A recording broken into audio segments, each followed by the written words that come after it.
without further ado, I first want to introduce Martine Piccart. Not only is she our one of our many international grant recipients from Belgium, but she's also this year's Jill Rose honoree, and you'll hear more about that at the lunch. But Martine, why don't you tell us a little bit about your work? Thanks.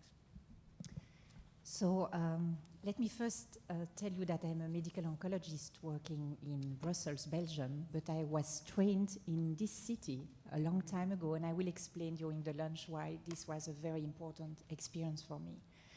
So I live in a very small country, and I got frustrated very early on when I realized the wasteful duplication of efforts in clinical research for early breast cancer in Europe.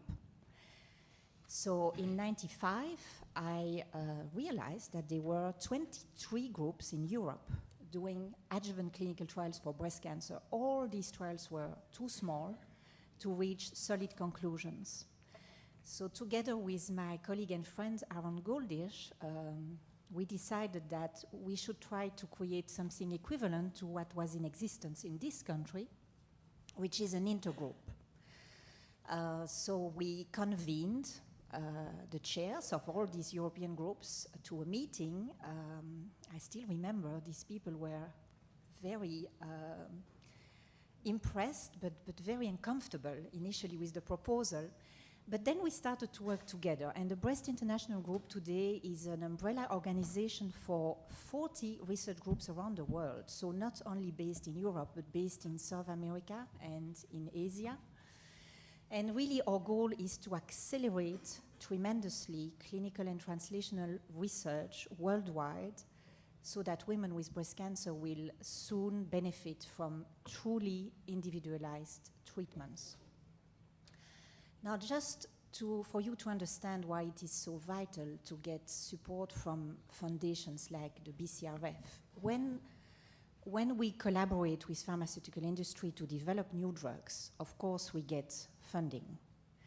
But there are many important questions for women with breast cancer that are not related to drugs. Questions about radiotherapy, optimal radiotherapy treatment, optimal surgical treatment. And for these questions, it is incredibly difficult to find financial support, at least outside the United States.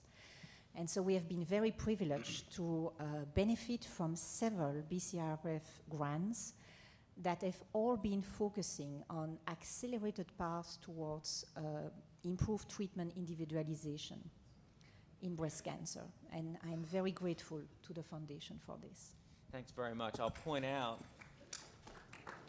that not only is, of course, all of this true, but the collaborations go even more broadly.